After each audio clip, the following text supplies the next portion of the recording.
C'est ici que tout a commencé, au col du Garavel, entre Aude, Ariège et Pyrénées-Orientales. C'est ici que j'ai vu les ombres fantomatiques de 8 chevaliers clore une belle aventure. Un tournoi entre 8 escrimeurs d'exception. 7 combats au cœur du pays cathare, l'ancienne frontière entre France et Aragon. Pendant une semaine, une femme et 7 hommes vont s'affronter pour mieux nous raconter la grande histoire de la chevalerie. Ces chevaliers modernes ont ouvert une brèche dans le temps pour un voyage vers le Moyen-Âge.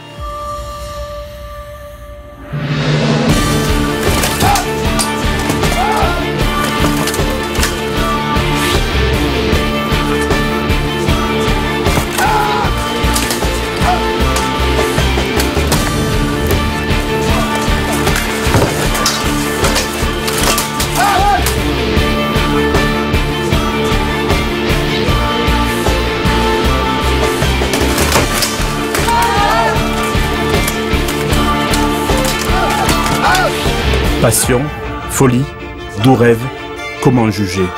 Tous sont là parce qu'ils l'ont choisi.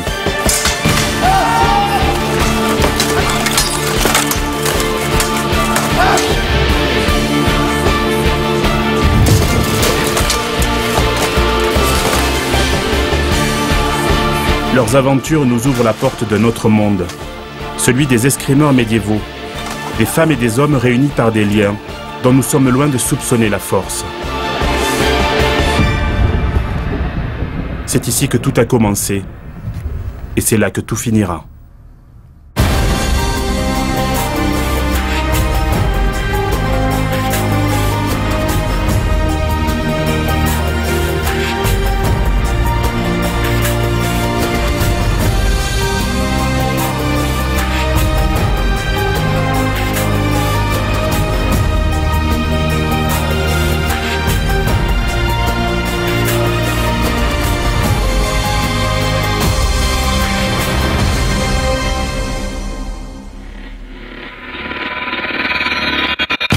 À Quéribus, nous aurons 2 jeunes fauves. Les 2 combattants du jour, Nicolas Béguin et Jonathan Guillemin, se concentrent, ajustent leurs armures. Mais l'accident survenu la veille à Villerouge-Termenès est dans tous les esprits.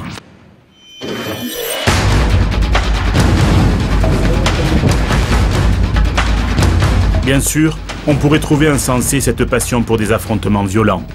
Pourtant, aucun détail n'est laissé au hasard. Les armures sont conçues par des batteurs qui emploient les méthodes médiévales. Les armes sont émoussées, forgées par des maîtres.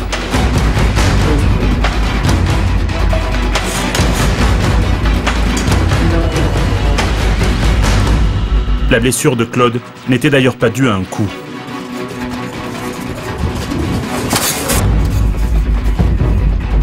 Ces passionnés ne sont pas des zigotos, avides de sensations fortes ou illuminés par des visions fantaisistes.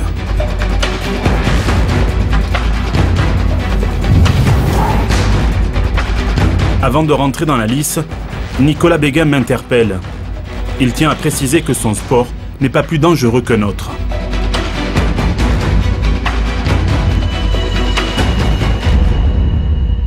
Il y a beaucoup de gens qui nous comparent, qui me disent de faire attention, qui disent que ça doit être dangereux, qu'on ne comprend pas comment on peut faire ça.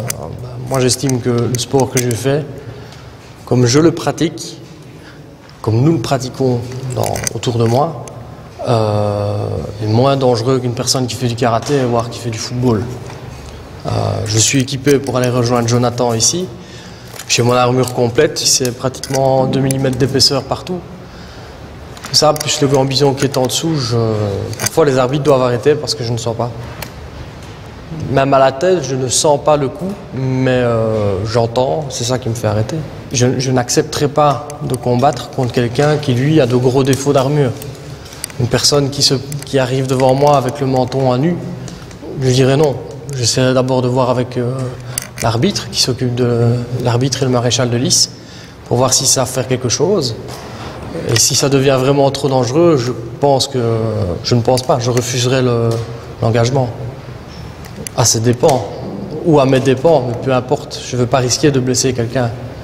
Donc, pour moi, à partir du moment où je suis protégé pour encaisser les coups qu'on va me porter et que la personne en face de moi est protégée pour encaisser les coups que je vais lui porter, pour moi, il n'y a pas de problème. Ce n'est pas plus dangereux que du basket ou autre chose. Enfin, c'est sûr, il y a des bobos, il y a des coups, il y a parfois des doigts qui font très mal, mais des grosses blessures, j'en ai jamais eu. Ça, c'est sûr.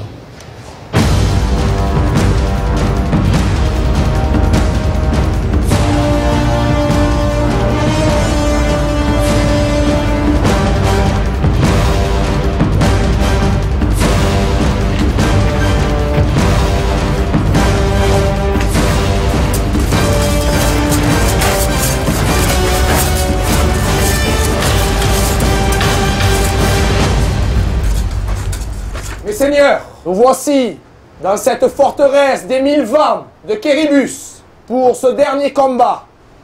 Les règles seront légèrement différentes. Mes seigneurs, armez-vous!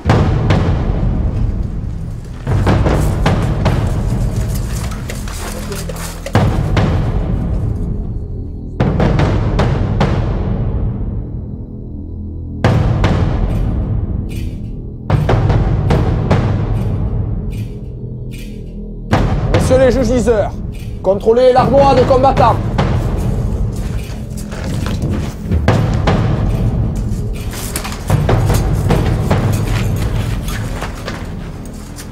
Mes seigneurs, Alice. Chevalier, en place. Êtes-vous prêt? Oui.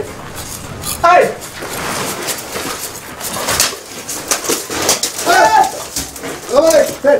Dès les premières passes d'armes, mes soupçons se confirment. Ces combattants sont des lions que nous aurons du mal à départager. Mais c'est le fer qui parle et la chance parfois. Une parade moins assurée, une riposte plus rapide et le coup explose sur l'armure de l'adversaire. Messieurs Écuyer, Pour le plaisir du geste. Messire Dramalek marque 2 points par une touche à la tête. Messieurs, en garde. Messieurs, êtes-vous prêts? Oui. Assaut!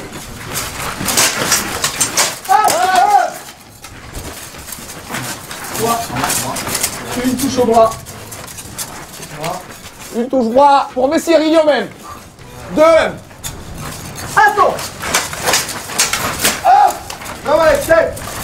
Messire Dramalek, touche tête. Ces deux-là ont du talent. Ils attaquent, ripostent, placent le coup en s'escrimant dans un tout petit espace, la seule salle du château préservée des bourrasques. Assaut!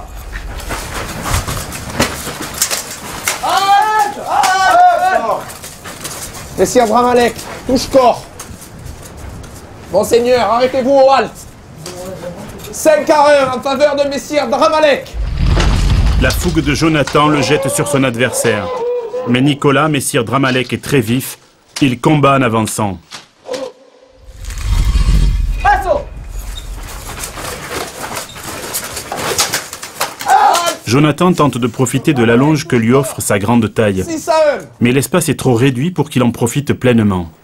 Chevalier, êtes-vous prêts? Assaut!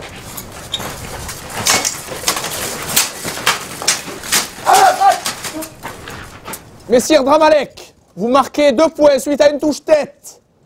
Messire Guillaume, vous marquez 1 point suite à une touche membre. Le score est donc de 8 à 2. Les lames se tordent comme du caoutchouc. Et nous regardons danser les deux combattants comme s'ils n'avaient pas 30 kilos sur le dos. Messire Dramalek et Messire Guillaumin font le spectacle et feignent d'ignorer qu'ils sont 2 solides prétendants. Assaut! Touche corps. En premier, Messire Guillaume, vous marquez votre 3e point. Surpris par l'intensité que lui oppose son adversaire, Jonathan parvient à revenir dans le combat en frappant comme la foudre, d'un coup de taille retentissant. Mais cela ne suffira pas à lui faire remporter la victoire. Dramalek touche corps. Messire Dramalek, vous remportez la victoire par 9 points à 3. Messire, saluez.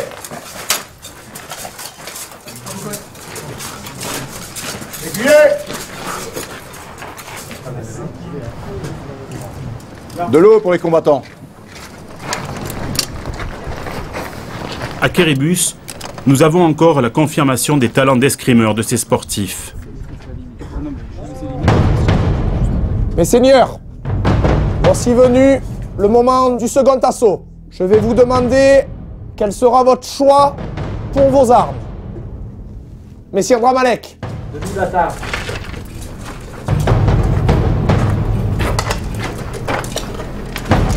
Messire Guillaumet. Longue épée.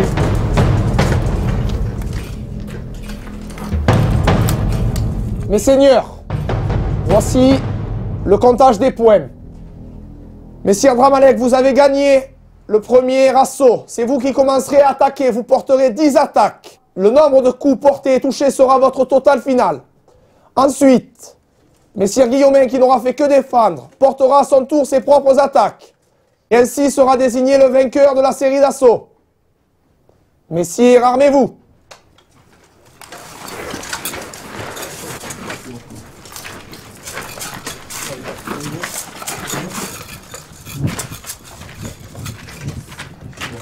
Messire Dramalek, vous commencez donc à attaquer. Messire Guillaumin, vous ne pouvez que défendre. Messieurs les juges diseurs, à vous.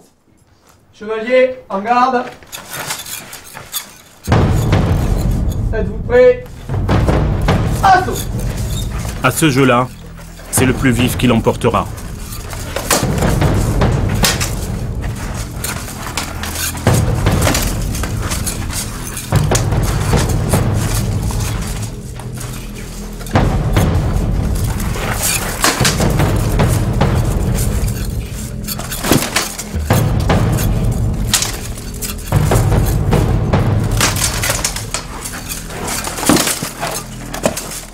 Jonathan Guillemin ne va rien laisser passer. La deuxième manche va se jouer à quelques points.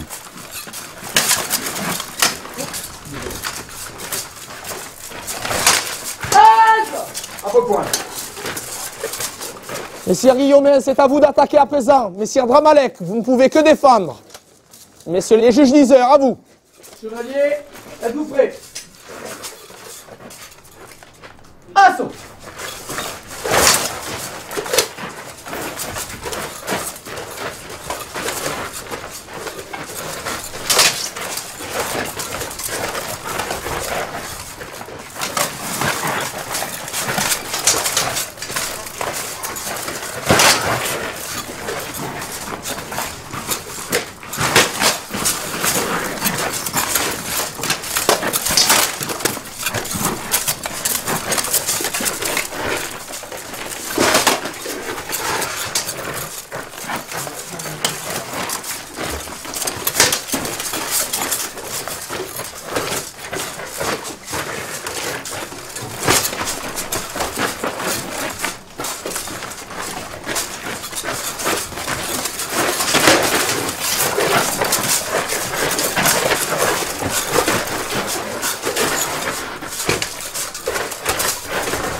Messire Dramalek, sur vos 10 attaques, 6 de vos touches ont porté. Cependant, lorsque vous étiez défenseur, vous avez fait un contre. Donc vous avez moins 1 point. 5 points donc pour vous, Messire Dramalek. Messire Guillaumin, vous avez porté 8 attaques et vous n'avez fait qu'un contre. Donc ce qui fait 7 points au total. Messire Guillaumin, vous êtes vainqueur de ce second assaut. Messire, saluez. Il y aura donc une troisième manche. C'est la première de notre tournoi.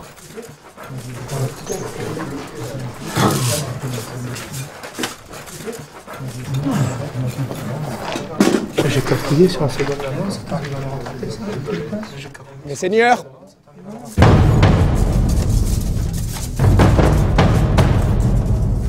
Mes seigneurs, après ces 2 premières séries d'assauts, vous voici à égalité.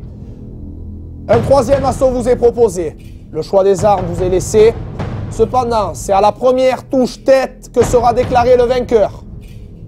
Mes seigneurs, armez-vous.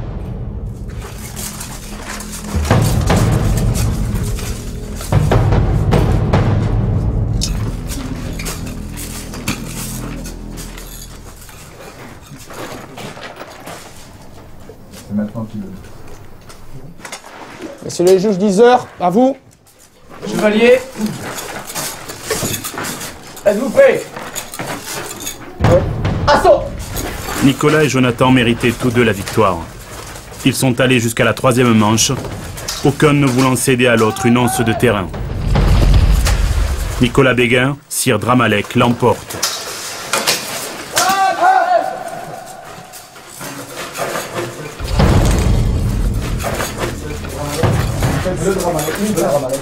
On est d'accord, on a vu la même chose? Oui, monsieur Olivier.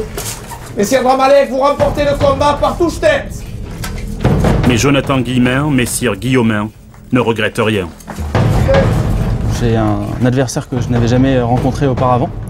Donc c'est toujours intéressant de pouvoir de se battre avec d'autres personnes. C'est un ami de toute manière, mais parce qu'on sépare quand même les choses.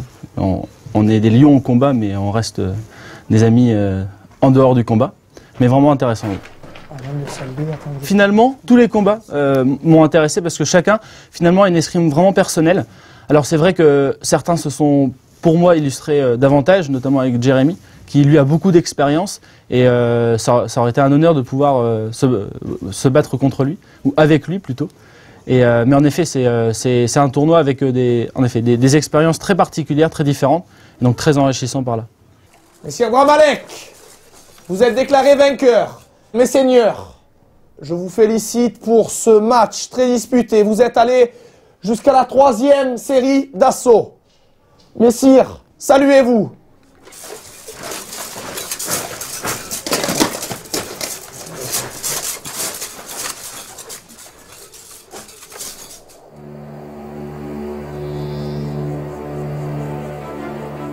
Comme à Secker lors de la première journée, les 4 combattants restants vont avoir la possibilité de choisir leur adversaire. Encore faut-il briller lors d'une nouvelle épreuve.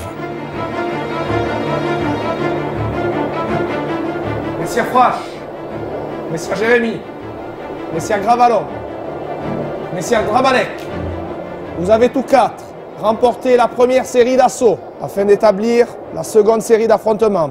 Je vais vous demander de suivre Messire Fred et de poser vos casques.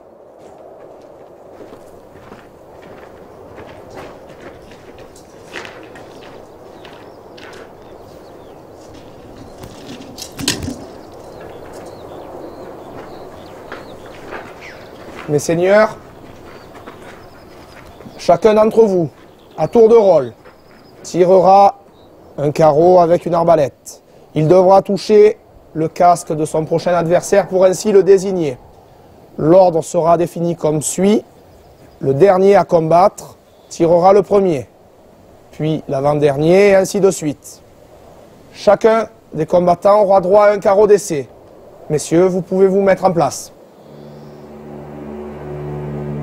Ce tir d'essai va permettre aux 4 concurrents de s'étalonner car aucun ne sait se servir d'une arbalète. Cette arme n'était d'ailleurs pas utilisée par les chevaliers du Moyen-Âge qui la considéraient comme diabolique. L'Église en avait même interdit l'usage.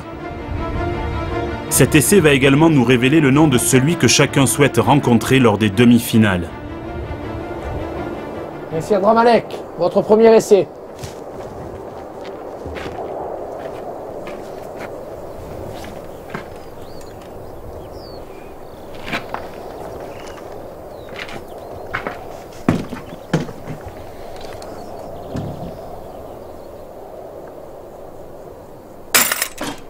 Dramalek touche.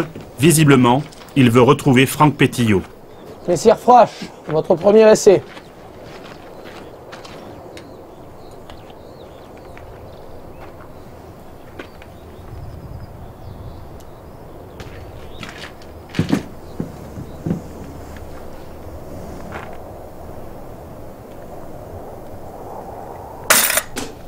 Messire Frache fait mouche également. Il a visé le casque de Jérémy O'Neill. Messire Gravalon, votre premier essai.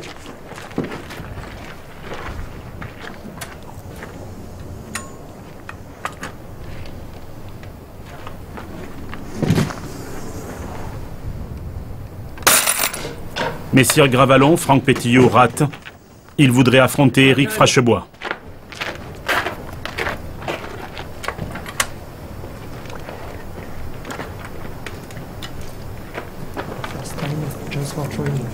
Encore une fois, messire Jérémy ne va pas trembler. Il jette son dévolu sur le homme d'Éric Frachebois. Mes seigneurs, après ce coup d'essai, voici venu le temps de désigner votre adversaire. Le dernier à avoir combattu est Messire Dramalek. Messire Dramalek, vous tirerez le premier. Merci, monseigneur. Si Nicolas Béguin touche en premier, c'est lui qui définira les oppositions lors des demi-finales. Il peut aussi rater ou toucher un autre homme que celui qu'il a visé.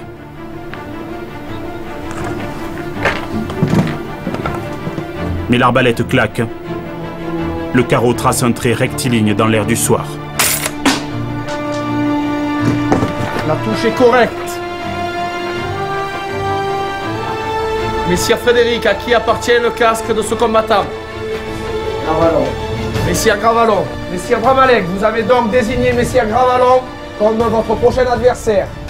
Messire Jérémy, vous serez opposé à Messire Frache. Qu'il en soit ainsi.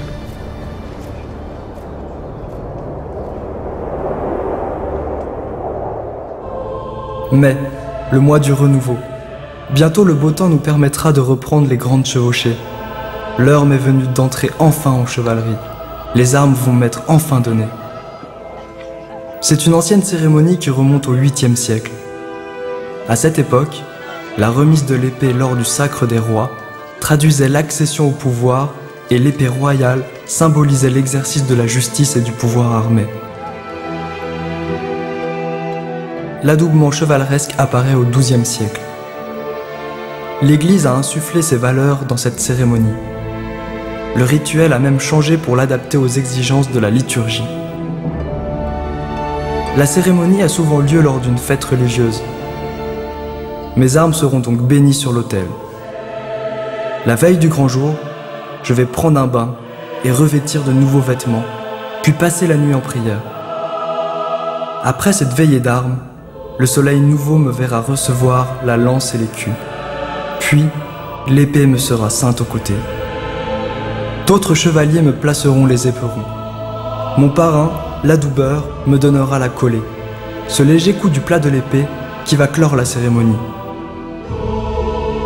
Ma chance vient de ma fortune, ou plutôt de celle de mes pères, car dans les familles moins riches, l'adoubement a lieu au soir d'une victoire pour récompenser l'impétrant de sa vaillance.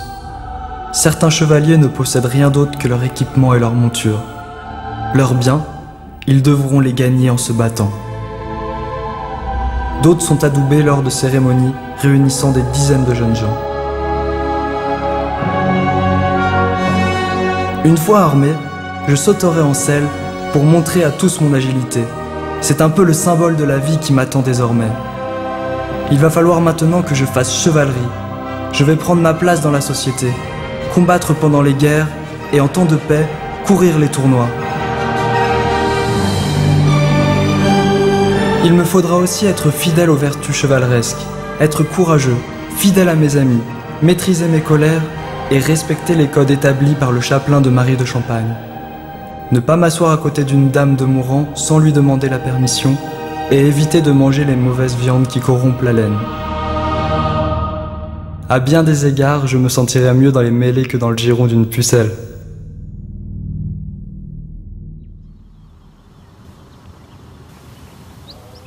Au matin du 3e jour, nous quittons la plaine du Roussillon pour rejoindre le château de Puylaurens.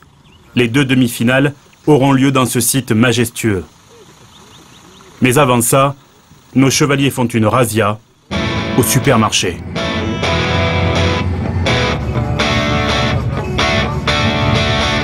Come on! That's right! Oh yeah! That's right! I get up every day when the buzzer starts ringing. Step out on the porch and I hear the birds singing. I'm doing what I love and I ain't no snob. Taking care of people, that's my job. That's what I do, that's who I am. I make no excuse for being who I am. That's right, that's what I do.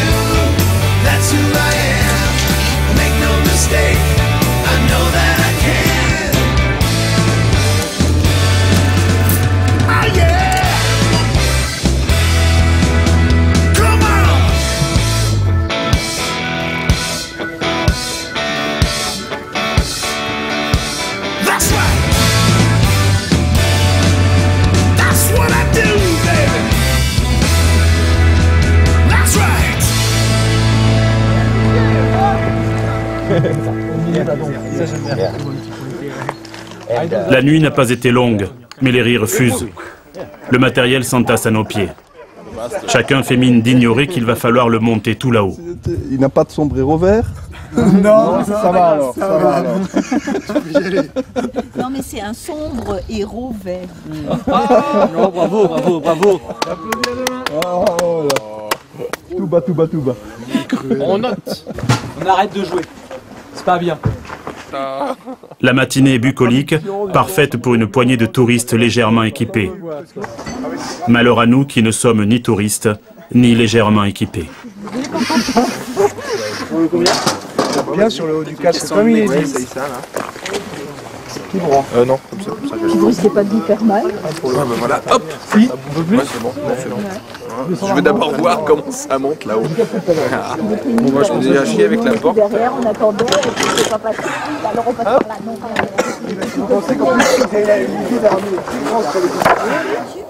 J'avais promis un dernier effort à la troupe. Tout le monde est servi. La balade en forêt se transforme vite en épreuve d'endurance.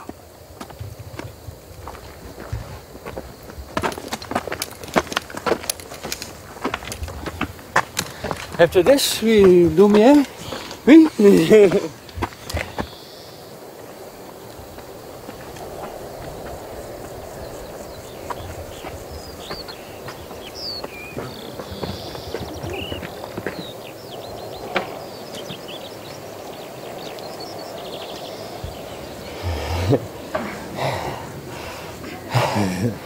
Très medieval. Lorsque nous arrivons au pied du mur menant à la porte d'entrée de la forteresse, l'épreuve de force commence. Le chemin montant lacé se transforme en échelle aux marches inégales. En grimpant jusque là-haut, on comprend vite pourquoi le site n'a pas été la proie des récupérateurs de pierres. Pour venir se servir, il faut monter très haut, sur un chemin escarpé qui a dû en dégoûter plus d'un.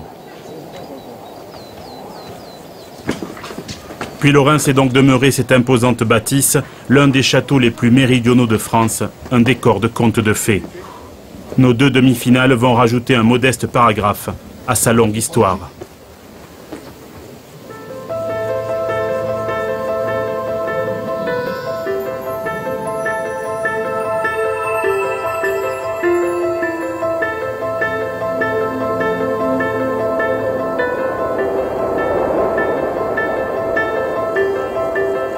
Voilà donc le 5e fils de Carcassonne, bâti sur le mont Ardu. Il n'y a pas de meilleur présage que ce patronyme. Dès les Carolingiens, un refuge fortifié couronne la montagne. Il verrouille les portes des Fenouillèdes du haut de ses 697 mètres d'altitude.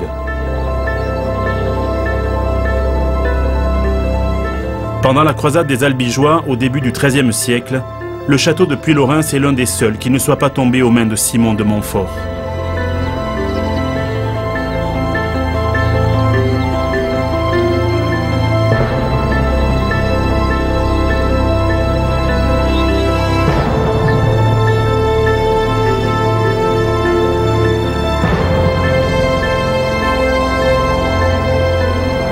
Il n'y a pas de meilleure place pour défendre le royaume de France.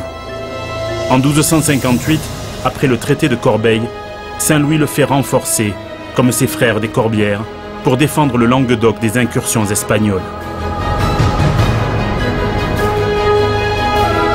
La citadelle restera inviolée.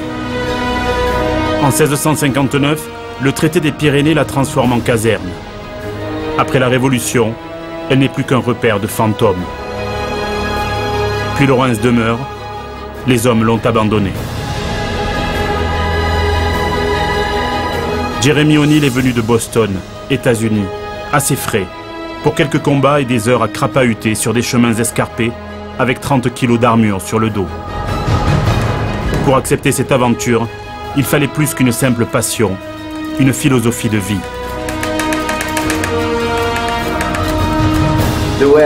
Pour moi, c'est très simple. La vie n'est pas construite autour de l'argent. L'existence se bâtit grâce à l'expérience. Et je vis ce que peu de gens peuvent vivre. De ce point de vue, j'ai beaucoup de chance.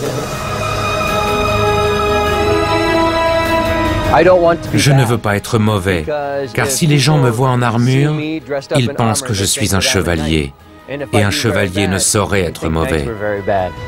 Je me dois d'être bon, pour qu'ils voient combien les chevaliers étaient forts, puissants, et les chevaliers qui ont vécu ici étaient vraiment meilleurs que moi.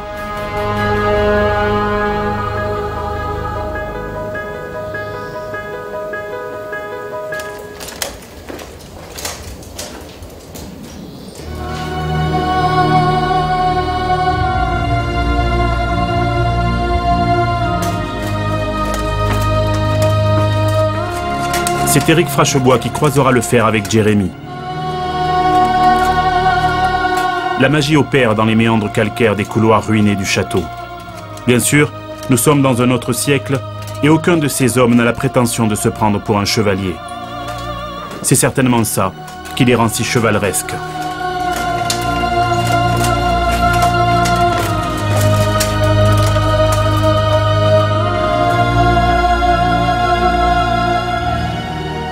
J'ai quitté mon parrain le cœur lourd, à l'heure où ma monture s'enfonçait dans les bois. Premier des enfants de mon père, je n'ai guère de crainte, car je vais hériter. Mais certains de mes compagnons ne sont pas dans mon cas.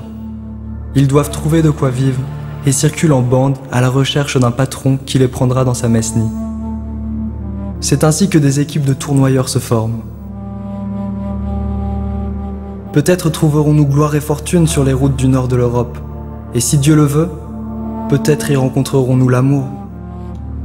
On dit qu'en 1084, le seigneur d'Alost donna sa sœur en mariage au premier seigneur d'Ardes, car celui-ci faisait preuve en tournoi d'une incroyable valeur guerrière. Jusqu'au milieu du XIIIe siècle, le tournoi ressemblait à la guerre.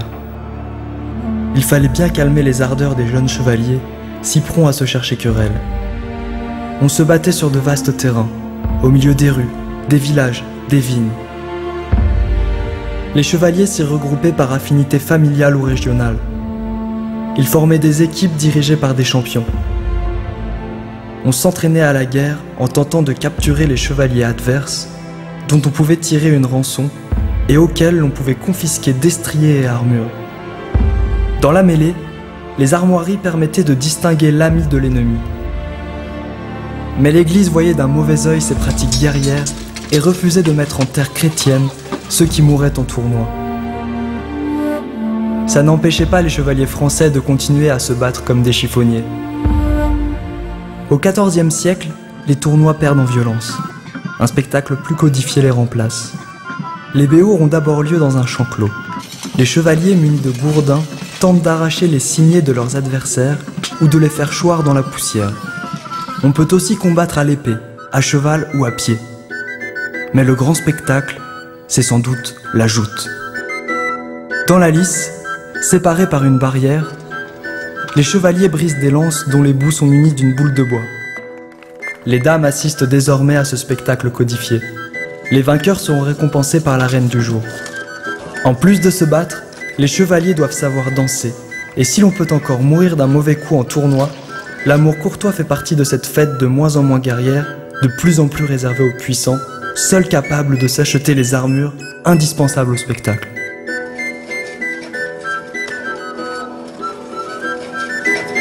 Au XVe siècle, le pas d'armes se développe dans plusieurs cours européennes. Cette forme de tournoi est théâtralisée. La confrontation devient majestueuse. Durant le pas d'armes, le ou les chevaliers défendent un pas ou passage contre quiconque relèverait le défi. Les organisateurs s'inspirent des héros des romans arthuriens et les combattants obéissent à la fiction de défendre ou d'attaquer un château, de bloquer un carrefour ou un pont. Certains pas d'armes sont de vrais spectacles narrant les exploits de Roland ou de Richard Cœur de Lion.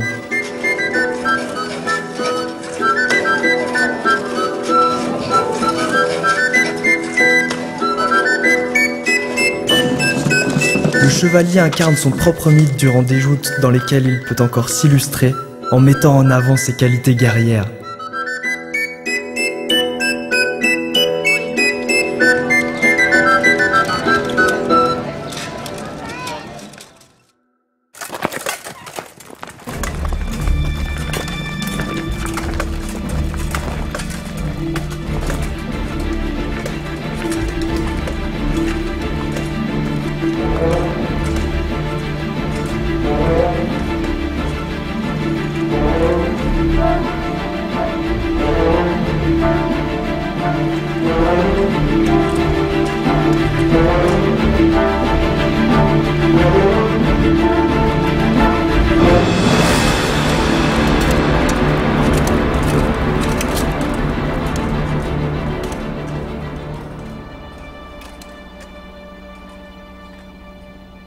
8 avaient démarré ce tournoiement.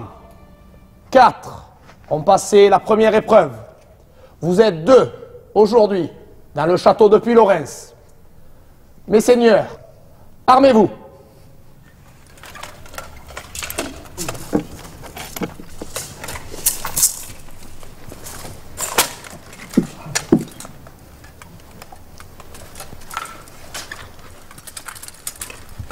Mes seigneurs, en place dans la lice.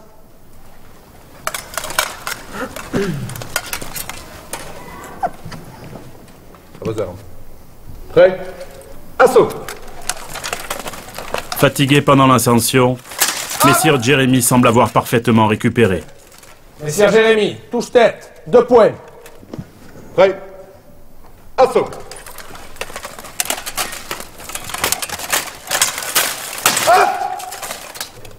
Messire Jérémie, touche-membre, 1 point. 3-0. Les 2 combattants de la première demi-finale vont nous offrir un grand spectacle. Prêt? Assaut!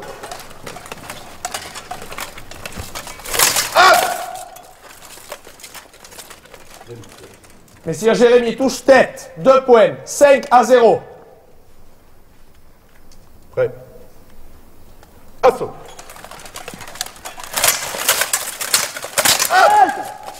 Messire Jérémie, touche-jambe, 1 point. Messire Frache, touche-jambe, 1 point. 6-1. Assaut!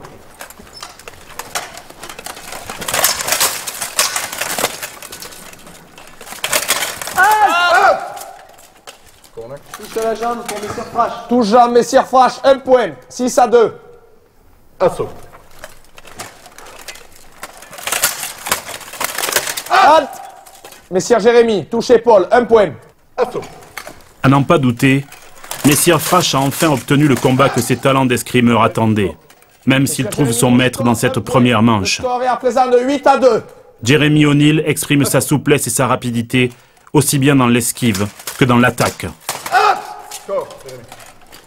Messire Jérémie, touche corps, 1 point. 9-2. Messire Jérémie, vainqueur.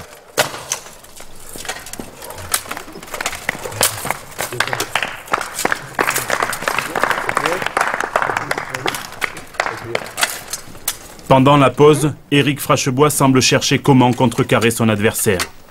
Jérémy sourit comme un enfant qui est en train de faire une bonne blague.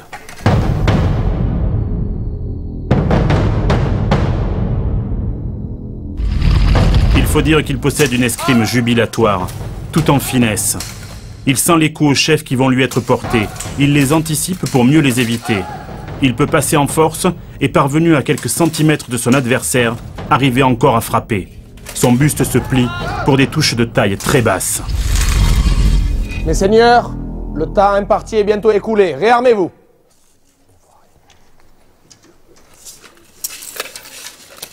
Lorsqu'il rentre en lice pour cette deuxième manche, Éric Frachebois semble sous l'assommoir. Les 6 minutes de repos ne lui ont pas permis de trouver la faille.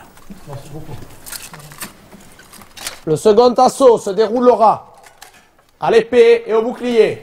Mes seigneurs, en lice.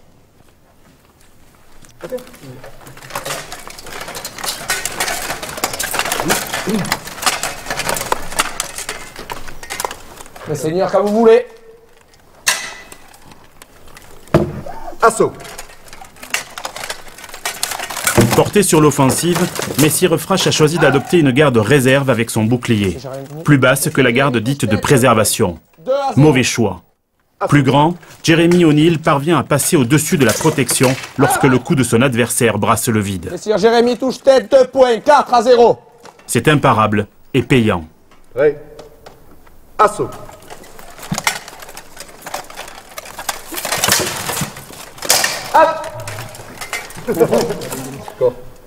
Messire Jérémy touche corps, 1 point, 5-0. Assaut!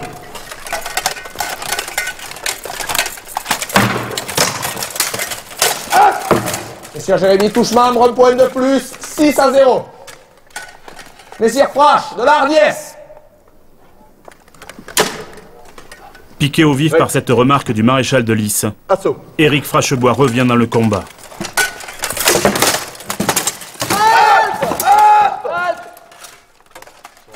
Messieurs Frache, vous marquez vos 2 premiers points. 2-6. Assaut.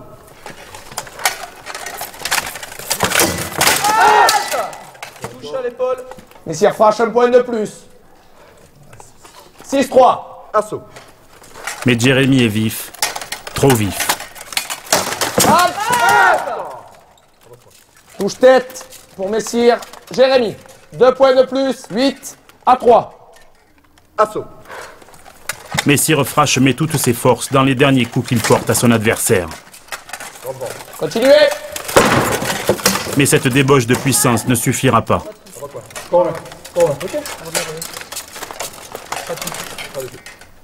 Le point est remis. En garde, messieurs. Prêt. Assaut.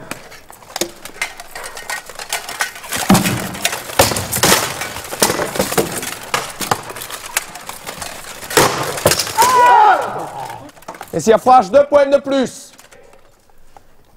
Prêt. Assaut. Halte. Touche-corps. Touche-corps pour Messire Jérémy. 1 point de plus. 9-5. Messire Jérémy, vous remportez la seconde épreuve et le match par la même occasion. Face à Éric Frachebois, Jérémy O'Neill a montré sa parfaite maîtrise du combat à l'épée et au bouclier. Il avance en parant et riposte sur les parties les plus proches de son adversaire. Lors de ses coups de taille, il ne se découvre jamais, n'ouvre jamais sa garde en exposant son plastron ou toute autre partie de son corps. Il n'utilise jamais son bouclier comme une arme offensive, mais le tient toujours en protection. Pour la doute courtoise, quelle arme avez-vous choisi, Messire Frache? Mon épée longue. L'épée longue. Et vous, Messire Jérémy? Épée longue.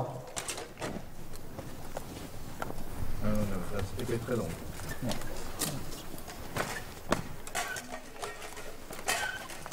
Messeigneurs en place pour le duel 9 coups. Messire Frédéric, à vous.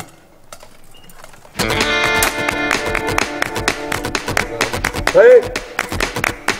Allez.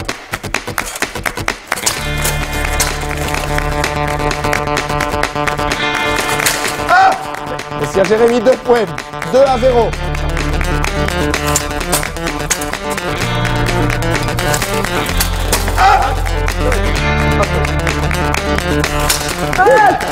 Messieurs Frache, vous marquez 2 points.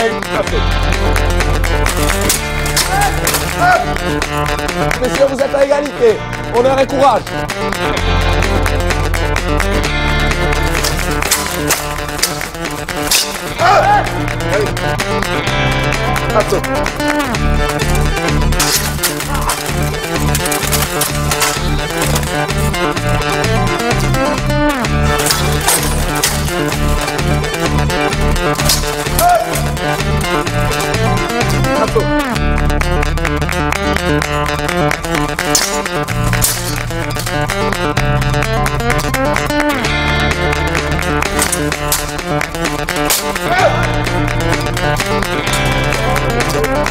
Messire Frache, vous marquez 1 point de plus. Cependant, cela n'est pas suffisant pour remporter la victoire, car Messire Jérémy marque 2 points avec une touche tête et remporte l'épreuve courtoise.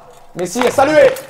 Après 20 minutes d'affrontement, Jérémy O'Neill est en finale.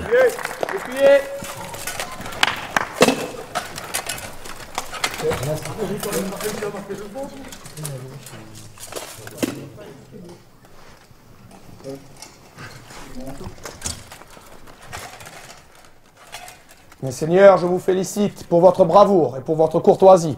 Messire Frache, vous êtes bien battus, mais aujourd'hui, Messire Jérémy était le plus fort. Il est donc déclaré vainqueur et accédera à la finale. Messeigneurs, saluez-vous.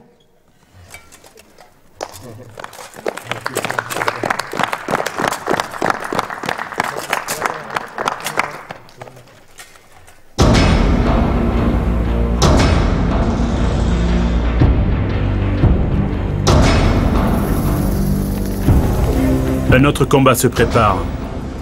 Nicolas et Franck sont à 2 pas de la lice, plongés dans le silence religieux précédant tout combat.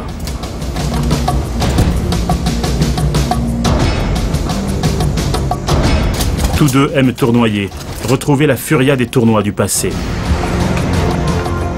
Messire Gravalon, Franck Pétillot, n'a qu'une hâte, montrer ce qu'il sait faire, prouver à tous qu'il aurait dû gagner à Villerouge-Termenès.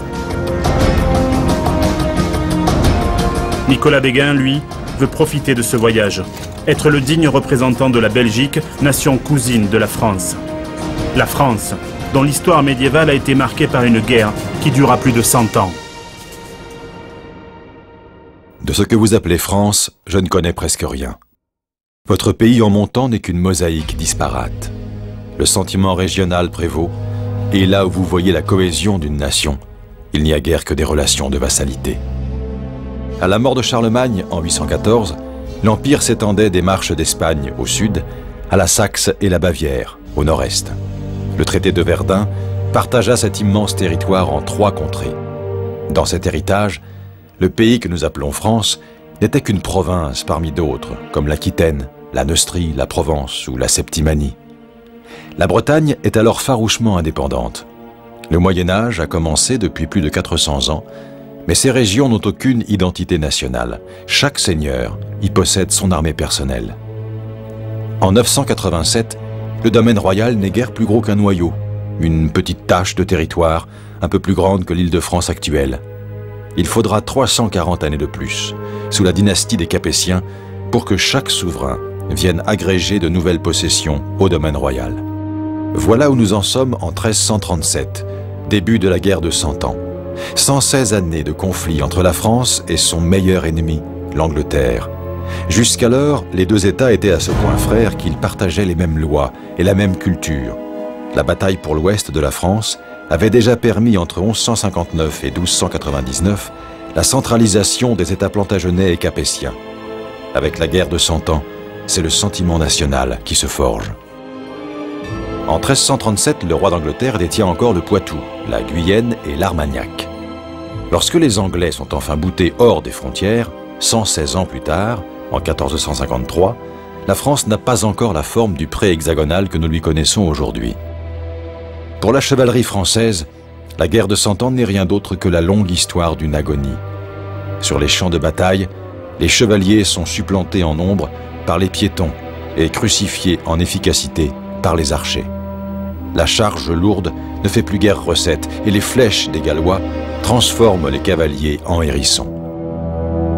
Les Français vont d'ailleurs trouver une parade à cette puissance de feu en développant un art qui deviendra une spécificité française et qui marque la fin de la chevalerie et des châteaux forts, l'artillerie. Les bouches à feu, bombardes et autres coulevrines remplacent trébuchets et mangonneaux. Les boulets courent plus vite que nos chevaux et nos places fortes s'écroulent comme des fétus de paille.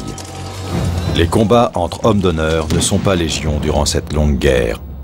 Pourtant, par 2 fois, les chevaliers s'affrontent dans des champs clos, en vertu des valeurs de la chevalerie. En 1351, le combat des 30 en Bretagne, où mon grand-père, Tristan de Vérac, alors simple écuyer, s'illustra par sa bravoure. En 1402, le combat des 7 à Montendre, dont mon père, Jean, me raconta l'épopée.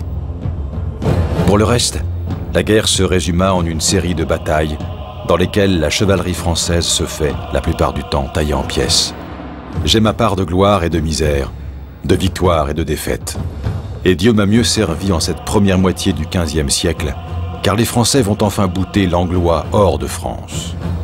J'ai servi le meilleur, Jean Poton de Xaintrailles, maître de l'écurie royale et maréchal de France, compagnon de Jeanne la Pucelle d'Orléans. À mes 23 ans, j'avais vu mourir mon père sur le champ d'Azincourt, transpercé par 100 flèches. Mais j'ai ma revanche, à la bataille de Patay, le 18 juin 1429. À mes 37 ans, je participe à la dernière charge de cavalerie lourde contre les archers anglais que nous faisons détaler avant de courser la chevalerie anglaise.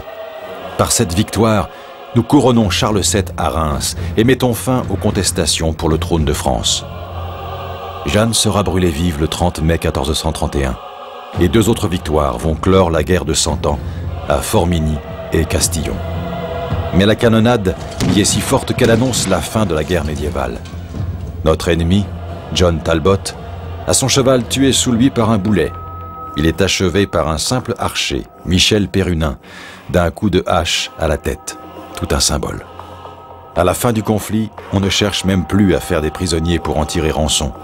Le chevalier tombe et se fait égorger par la piétaille, comme un vulgaire cochon.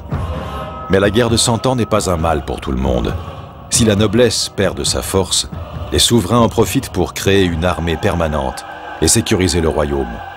La bourgeoisie des villes augmente ses revendications politiques.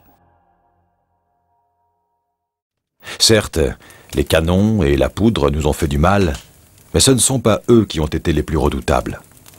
Les mercenaires, les condottières, tous ces hommes qui se battent non par devoir féodal mais pour l'argent, voilà les vrais coupables. Désormais, on tue pour un salaire, et plus l'on tue, plus l'on gagne. Et si l'ennemi paye mieux, on peut changer de camp. La mitraille de l'artillerie pouvait nous tuer, mais c'est l'argent qui nous a achevés.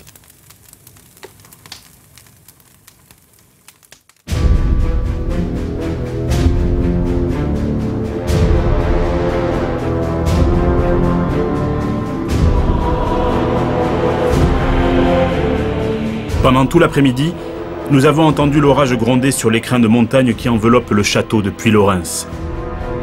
Mais à l'heure où les deux derniers combattants de la journée entrent en lice, c'est un soleil flamboyant qui baigne les murs de la forteresse dans une douce lumière.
Voici venue la seconde épreuve du second tour d'assaut. Messieurs, équipez-vous.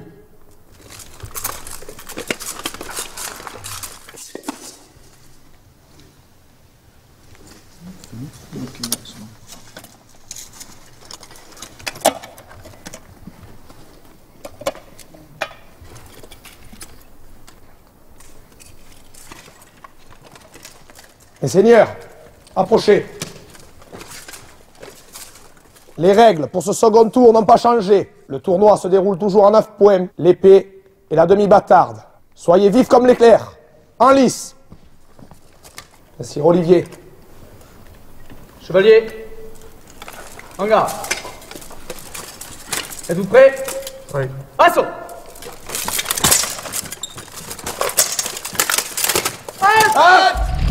Nicolas et Franck, messire Dramalec et messire Gravalon, vont avoir du mal à se départager. Messire Dramalec, 2 points par un coup de pommeau à la tête. Ils vont aussi avoir de la peine à combattre.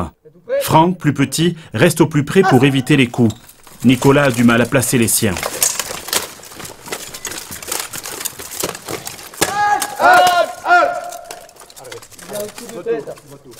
Messire Dramalec, les coups de tête sont interdits. La prochaine fois, vous perdrez 1 point. Messieurs, êtes-vous prêts? Assaut! Les deux combattants ont décidé de se retrouver en garde haute, tentant de frapper avec le pommeau de leur épée. C'est une escrime de force. Messire Dramalec, vous marquez 2 points supplémentaires, 4-0. Êtes-vous prêts? Assaut! Dramalec. Dramalec, 1 point supplémentaire, 5-0. Êtes-vous prêts? Assaut! Touche à l'avant-bras. Touche-membre. Messire Gravalon, 1 point. Êtes-vous prêts? Assaut! Messire Dramalec et messire Gravalon se déplacent beaucoup. La fatigue s'invite vite dans les débats. Messire Dramalec, 2 points par une touche à la tête. La touche est comptabilisée, elle est franche. 7-1. Assaut! Les ripostes sont moins assurées, les attaques sont loin de faire mouche à tous les coups. Alors que l'après-midi s'achève, les lames brassent l'air glacé du château de Puylaurens. Touche-tête, messire Dramalec, 2 points supplémentaires. Messire Dramalec, vous arrivez au total requis de 9 points. Vous remportez le premier assaut. Messieurs, saluez. Visiblement déçu, Franck Pétillot rejoint son coin sans serrer la main de son adversaire. La deuxième manche promet quelques étincelles. Aucun des deux combattants ne souhaite d'ailleurs profiter du temps de repos que le maréchal de Lys leur octroie. Ils veulent combattre tout de suite.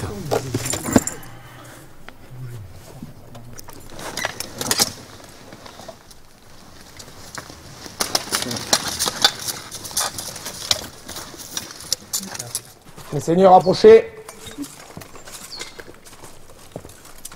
Voici venu le temps de la seconde épreuve.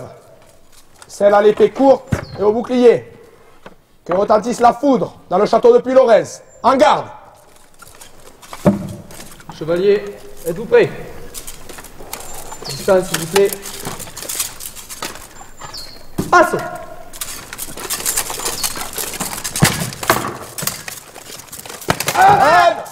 Messire Dramalek frappe le premier, touche corps, un point. Si Messire Dramalek marque le premier point, Messire Gravalon monte aussitôt à l'assaut. Sa garde haute au bouclier lui permet de placer plusieurs coups de taille.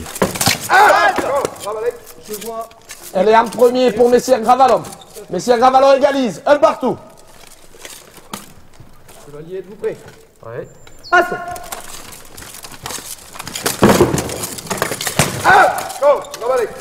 Messire Dramalek, un point de plus, 2 à 1. Chevalier, êtes-vous prêt? Assaut!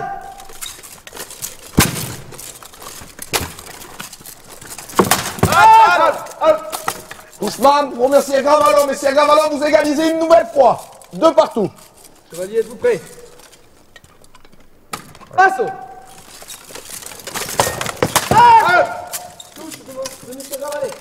Un point de plus pour vous, Messire Gravalon. 3 à 2.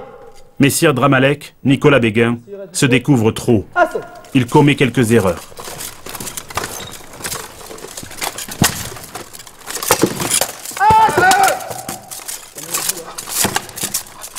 Encore une touche pour Messire Gravalon. 4 à 2. Messire, êtes-vous prêt? Assaut!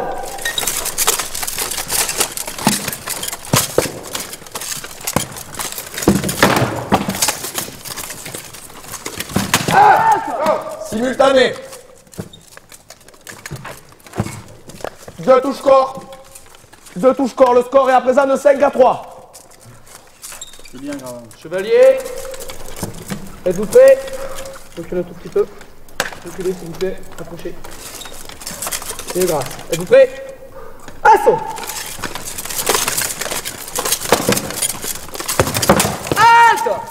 Encore une touche pour Messire Gravalon. Messire Gravalon, vous venez à présent par 6 points à 3. Chevalier, en garde. Êtes-vous prêt? Assaut!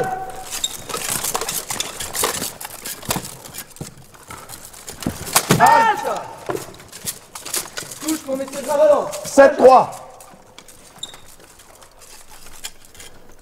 Malgré sa domination, Assaut! Franck Pétillot, Messire Gravalon ne parvient pas à conclure. Dramalek. Dramalek, un point de plus. 7 à 4. Chevalier, en garde. Êtes-vous prêt? Assaut! Halte! Touche au membre pour Messire Gravalon.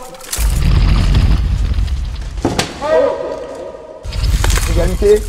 Un point de plus. 8-5. Chevalier en garde. Êtes-vous prêt? Allez!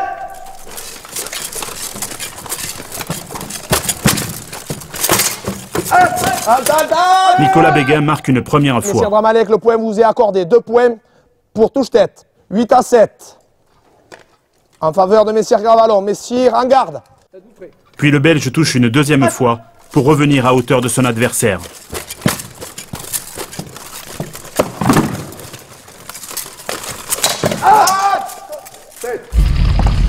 Les deux concurrents sont désormais à un petit point de la victoire. Un point de plus pour vous, Messire Dramalek. Vous êtes à égalité. Et c'est le dernier point. 8 à 8. Chevalier, êtes-vous prêt? Assaut! Simultané, on la remet, mes seigneurs. Messire Gravalon se jette à corps perdu dans ce combat, se servant de son bouclier pour gêner son adversaire. Et cela fonctionne. Assaut. Touche des seigneurs Gravalon dans le dos. Nous avons vu la même chose, messire. Nous avons vu la même chose, messire Gravalon, vous remportez le combat. Il y aura donc un troisième assaut. Dans cette deuxième manche au bouclier et à l'épée, Franck Pétillot arrache cette victoire qu'il avait trop facilement acquise à Villerouge-Termenès. Monsieur Frédéric. Peut-être voulait-il montrer ce dont il était capable après la blessure de Claude Vasselin. De l'eau, s'il vous plaît.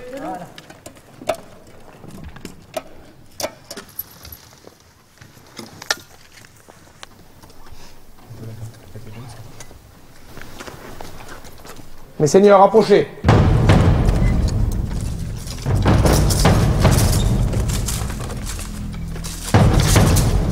Mes seigneurs, vous connaissez la règle pour la dernière épreuve. Il s'agit du combat bref. Seule une touche à la tête vous permettra de vous départager. Toutes les autres touches ne sont pas autorisées et ne sont pas comptabilisées. Vous êtes d'accord, mes seigneurs? Oui. Vous avez le choix des armes, messire Dramalek. Vous avez gagné la première épreuve. Vous choisirez donc votre arme en premier. Épée longue. Épée longue. Messire Gravalon. Épée bouclier. Épée bouclier. Armez-vous, mes seigneurs.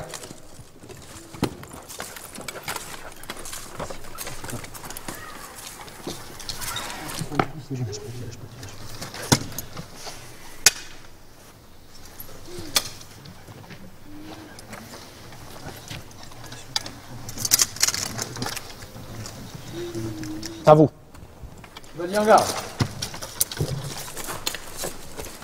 Êtes-vous prêts? Oui. Assaut.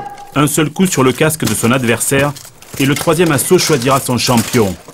Mort subite du perdant qui aura tout de même la satisfaction d'avoir par sa hargne et sa combativité poussé la confrontation à 3 manches très disputées.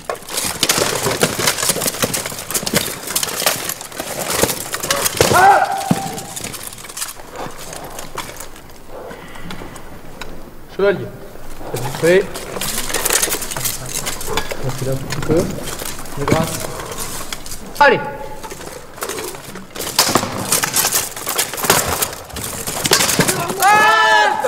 Cette fois, le bouclier de Franck ne pourra rien contre l'épée longue de Nicolas.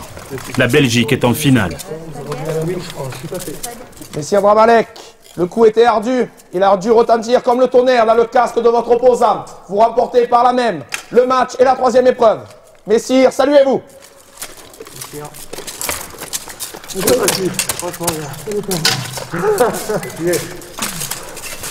Ce 4e jour se termine comme un rêve. À l'heure où le soleil plonge derrière le donjon du château de Puylaurens, les 2 derniers combattants se séparent après un tournoiement pour le moins disputé. Si l'escrime pratiqué dans cette deuxième confrontation nous a semblé plus étriqué, les 2 combattants avaient du cœur. Cela suffit à notre bonheur.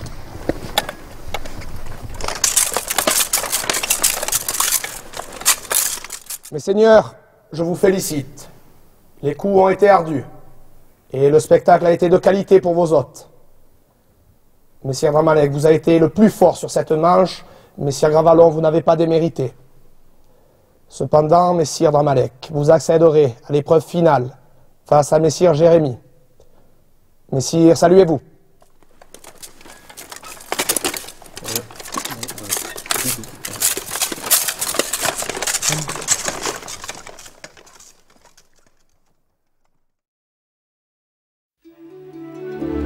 Mon père, Dieu ait son âme, à cause de l'Anglois qu'il assassina à Azincourt, n'a pas eu le temps de fortifier les alliances de notre famille en me mariant.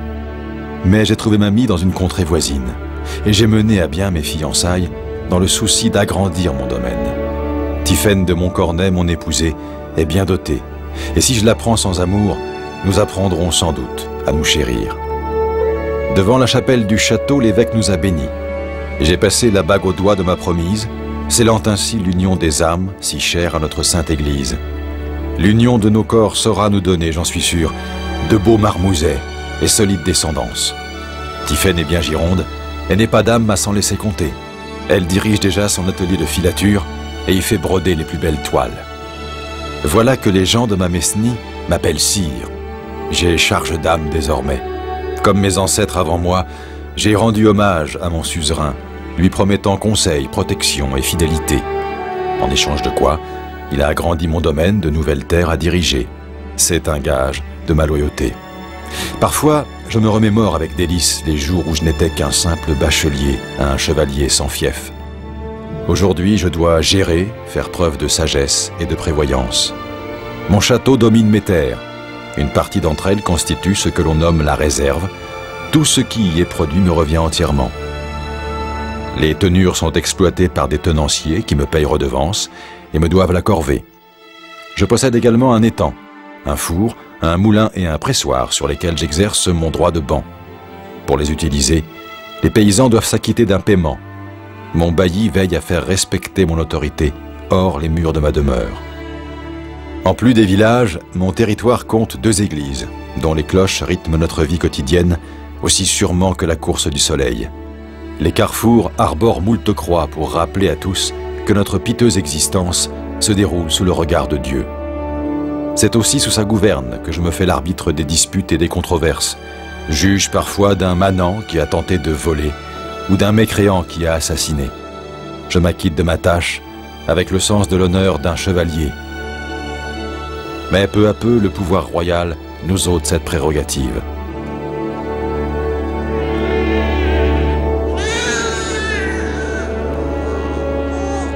Mon premier-né, enfin. Il arrive à l'heure où de jeunes gens surviennent dans mon enceinte pour que je sois leur parrain. L'ordre des choses à cet égard semble encore respecté, et si je me bats moins, la chasse remplace désormais les longues chevauchées.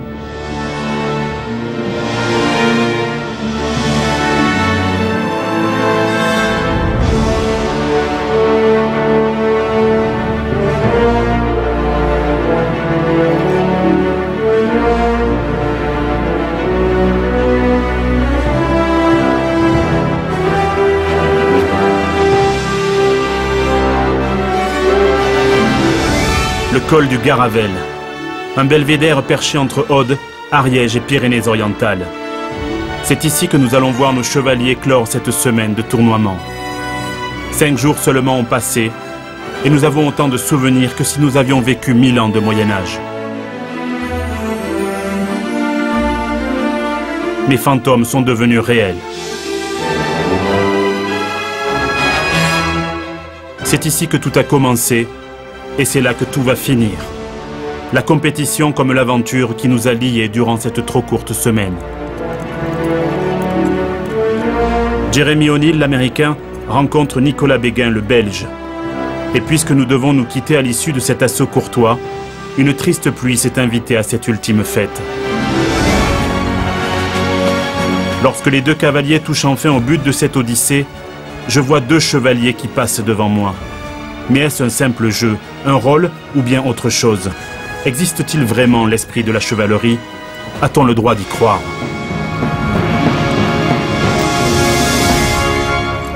Si vous affirmez que vous avez l'esprit chevaleresque, c'est que vous ne l'avez certainement pas beaucoup. Il vaut mieux essayer tous les jours d'avoir cet esprit et laisser les autres décider si vous l'avez ou pas.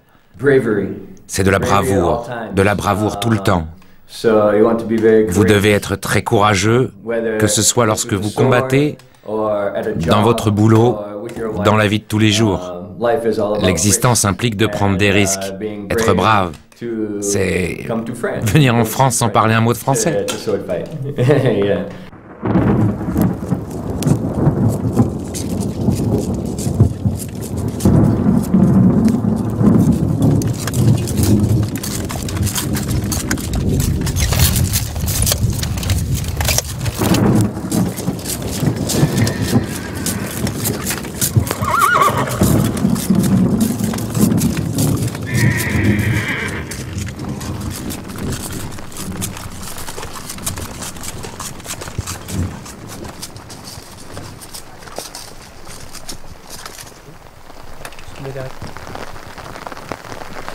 Mes seigneurs,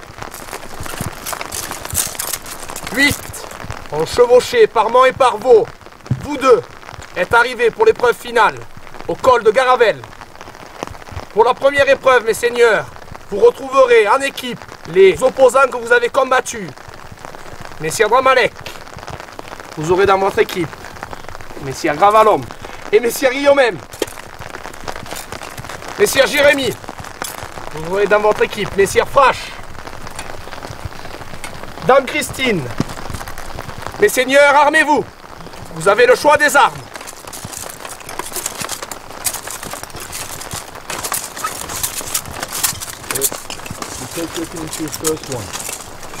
Coachez votre équipe et choisissez le premier engagement. On peut se faire Jérémy. Non. Ok.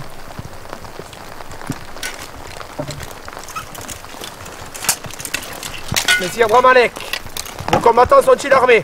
Oui. Messire Jérémy, vos combattants sont-ils armés? Faites amener vos premiers combattants.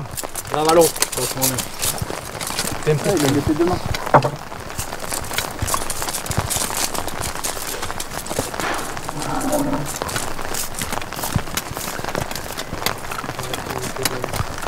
Monseigneur, Dame Christine, le combat aura lieu en 5 points. Les coups à la tête valent 2 points. Les coups sur les autres parties du corps valent un seul point. À vos armes. Prêt? Assaut! Ce n'est donc pas à Peillerepertuse que Dame Christine aura eu son dernier combat. Halte! Arrête! Et le point est remis, mes seigneurs.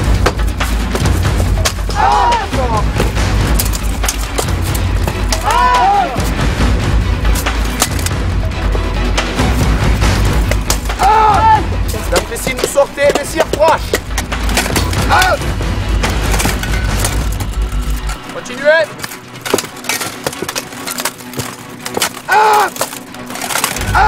Jean, Frache! Messire Frache, un point partout, jambe 4-0.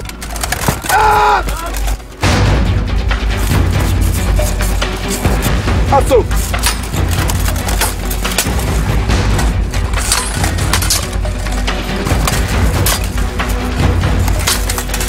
Messire Frache nous gratifie d'une escrime à l'épée longue, ample, imparable, jusqu'à ce que Fred Pirot, le juge diseur, fasse arrêter le combat.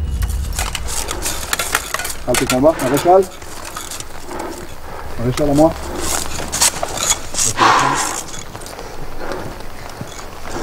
La lame de son adversaire est passée en dessous de son gantelet, lui tranchant le gras de la main. Messire Frache, forfait par blessure. Éric Frachebois a beau protester pour rester en lice, il doit sortir. Messire Jérémy, vous êtes le dernier combattant de votre équipe.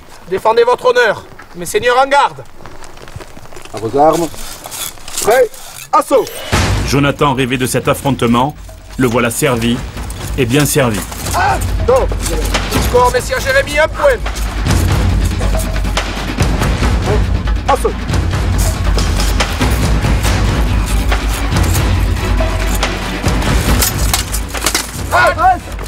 Messire Jérémy en premier, touche membre, un point.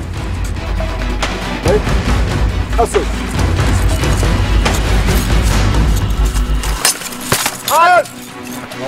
Touche membre, messire Jérémy, un point de plus, 3-0.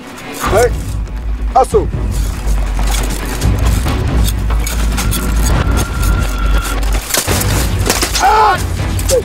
Tête, messire Jérémy, 2 points, 5-0, vous remportez le combat, messire. Messire Dramalek, à vous de défendre votre honneur. Les seigneurs, vous êtes les derniers combattants de vos équipes respectives.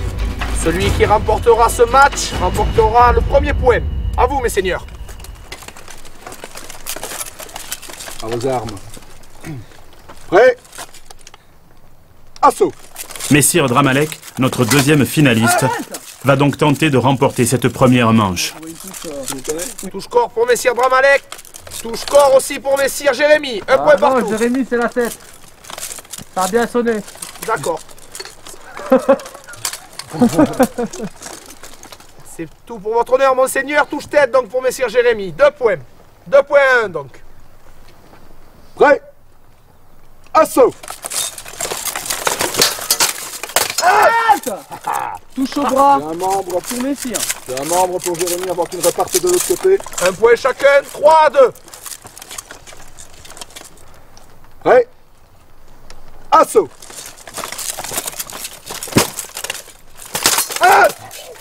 Messire Jérémy touche tête, 2 points. Messieurs Jérémy, vous remportez ce premier match et le premier point. Salut. Mes seigneurs, pour ce second assaut, les règles changent. Le combat se déroule en 9 points, 2 points pour les touches à la tête, 1 point pour les touches sur les autres parties du corps. Messire Dramalek, vous avez perdu le premier combat, vous choisirez en premier l'arme, l'épée bâtarde. Messire Chevalier, en garde. Êtes-vous prêts? Assaut! Pour cette deuxième manche, la pluie s'est arrêtée. Touche tête, Messire O'Neill, 2 points, 2-0. J'aimerais que cela dure pour profiter du spectacle. Cela ne durera pas. Curieusement, Messire Dramalek a choisi l'épée bâtarde, plus légère, mais plus courte aussi. Jérémy O'Neill garde l'épée longue, ce qui lui donne un avantage certain. Il peut toucher en restant à distance de son adversaire. Touche corps, Messire Jérémy, 1 point, 5-0. Chevalier, êtes-vous prêts? Assaut! Membre, Jérémy. Touchement, Messire Jérémy, 1 point, 6-0. Chevalier, êtes-vous prêts? Assaut!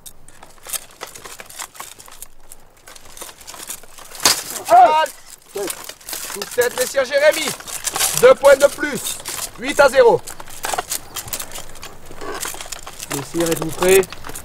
Assaut! Pour se protéger de la lame longue, Messire Dramalek vient au corps à corps. Mais Jérémy ne bronche pas lors de cette épreuve de force, bien au contraire.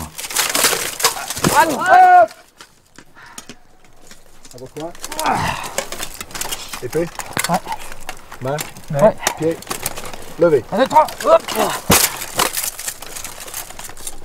You okay? Yes. Êtes-vous prêts? Ouais. Assaut!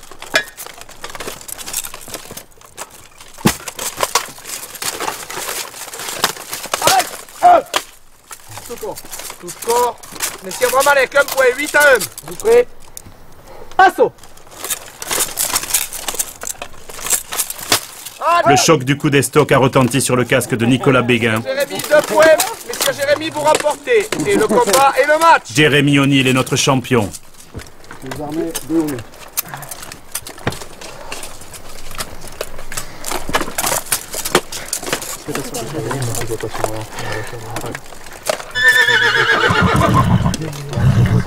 Moi je suis serré.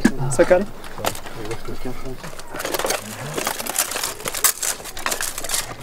Mes seigneurs, saluez-vous.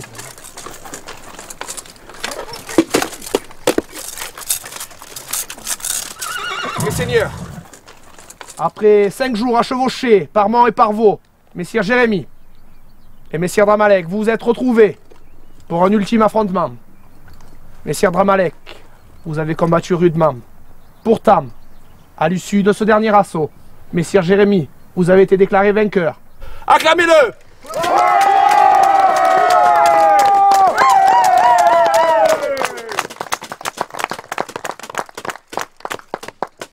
Dans l'après-midi, j'ai eu mieux qu'une surprise, un enchantement, en recevant quelques nouvelles que je n'espérais plus. Le maréchal de Lys est seul dans la confidence lorsque tous pénètrent dans l'église d'Escouloubre, petit village assoupi sous le col du Garavel. Il était donc écrit que notre aventure commune devait se clore de la plus belle des manières.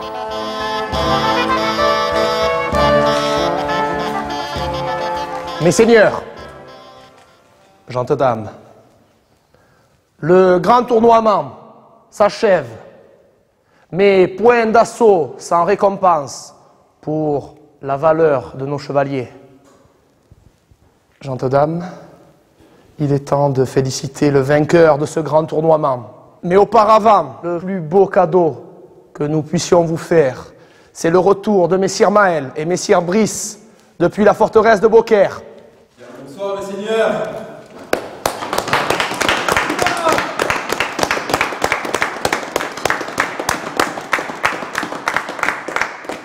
Gentes dames, approchez. Je vais vous demander de récompenser le vainqueur. Messire Jérémy,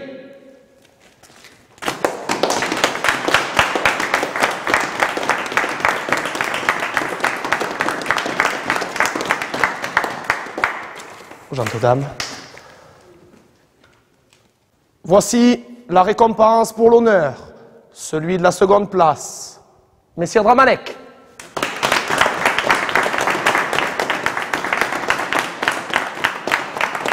Et enfin, je me réserve la récompense pour la grâce. Dame Christine.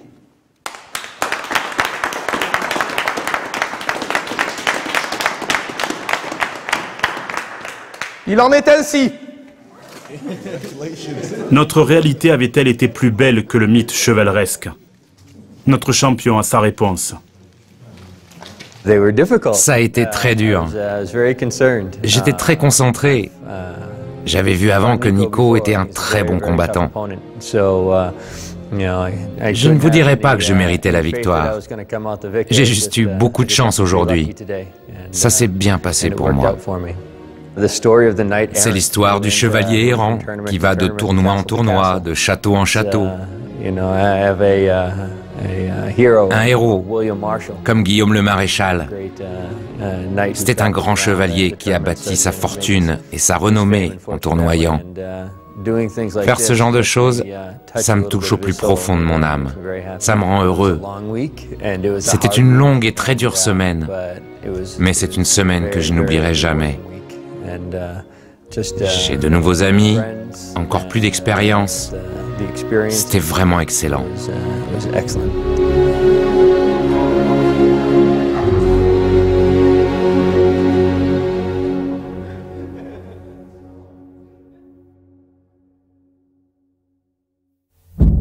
Avec l'âge, je n'apprécie guère de sortir du château. Les combats ne sont plus qu'un souvenir.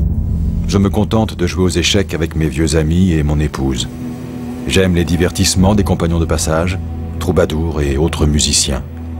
Si l'on m'avait dit que je serais un jour un chevalier récréant, renonçant à se battre, je n'aurais pas voulu le croire. J'ai atteint une sagesse vénérable. Je ne connais pas mon âge. Qui connaît le sien d'ailleurs? Je suis perclus et fatigué. Et lorsque je sens que la mort vient, je convoque tous ceux qui me sont liés. Mon fils aîné, mes chevaliers. Ils vont tous être les témoins du spectacle de ma mort. Devant eux, je vais renoncer à tout. Je vais donner à ceux qui me survivent un dernier exemple de vertu. Mon corps n'est plus qu'une défroque inutile. J'ai choisi ma sépulture, l'endroit où ma dépouille attendra la résurrection. Désormais, mes hommes vont me veiller, de nuit comme de jour, jusqu'à ce que je passe de vie à trépas. J'ai transmis mon héritage, mes proches vont se vêtir avec ma garde-robe. J'ai donné à l'abbaye voisine quelques terres en échange de messes pour le repos de mon âme. Le jour de mon enterrement, ma mesnie nourrira les pauvres gens qui ne manqueront pas de se presser le long du cortège. Le glas peut sonner, mon âme s'en est allée. Je ne regrette rien et pars le cœur léger. Je suis mort misérable, seulement vêtu du linceul de toile blanche tissé par mamie voilà bien des années. Que restera-t-il de nos richesses lorsque le temps aura fait son œuvre? J'entends la voix du prélat qui prononce mon oraison. Voyez, mes seigneurs, ce que vaut le monde. Chaque homme, lorsqu'il est parvenu à ce point, ne signifie plus rien. Il n'est plus qu'un peu de terre. Considérez ici celui qui se haussa au sommet des valeurs humaines. Nous en viendrons là. Vous et moi, un jour, nous mourrons.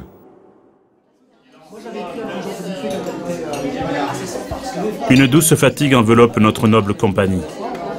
Cette tablée moderne n'a rien à envier à celle des temps médiévaux. Les rires et les cris fusent. Les plats glissent de main en main et le vin réchauffe nos tempéraments. Les souvenirs de ce tournoi se déroulent comme une tapisserie médiévale, racontant les actes de bravoure de nos 8 combattants, la beauté des paysages et l'engagement sans faille des uns et des autres. Dans ce dernier moment de partage, leur réalité m'est apparue plus belle que le mythe chevaleresque. Leur passion à soulever des montagnes réunit des individus qui n'avaient rien en commun sinon ce désir de rêve, ce goût pour l'histoire de l'humanité, pour un autre Moyen-Âge. Dans l'après-midi, ils m'avaient surpris en demandant à poursuivre l'aventure en organisant une bataille royale. Ils avaient tous communié une dernière fois lors d'un ultime affrontement courtois. Décidément, ils avaient bien du mal à se séparer. Mes seigneurs, gentes dames, afin de célébrer la victoire de Messire Jérémy, un dernier assaut courtois vous est proposé. Chacun des combattants pourra choisir l'adversaire qu'il souhaite.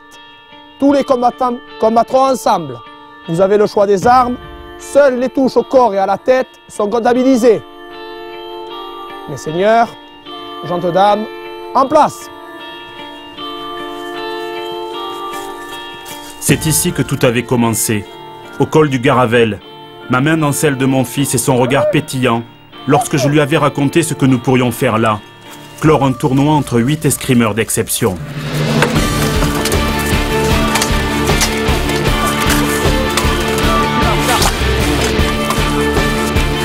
Quelques aventures plus tard, sous la fine pluie d'un timide printemps, j'ai vu 8 compagnons s'escrimer sans relâche, désirant repousser l'instant tant redouté où la dernière lame briserait le silence pour une ultime touche sur un homme ruisselant.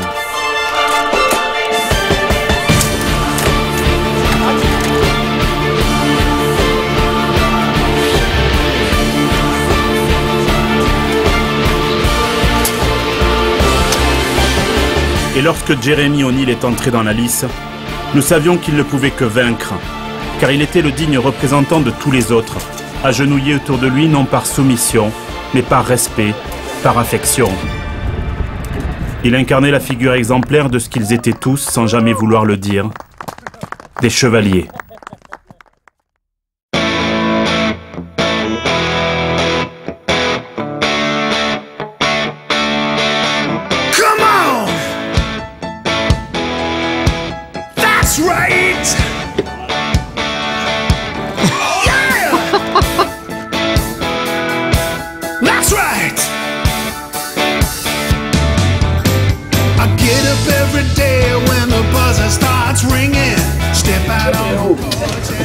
Pas le matin dans les vraies femmes, non. I'm doing what I love and I ain't no snob.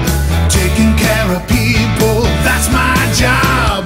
That's what I do, that's who I am. I make no excuse. Ah non mais merde. That's what I do, that's who I am. I make no mistake, I know that I can. Ah yeah! Not as long, not as high. No.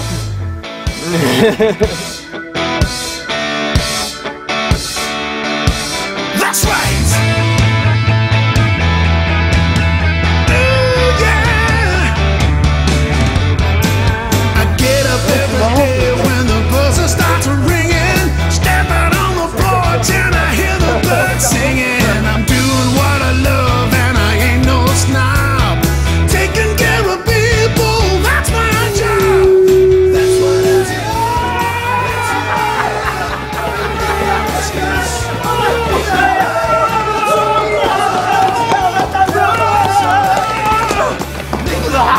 Attendez-moi les gars.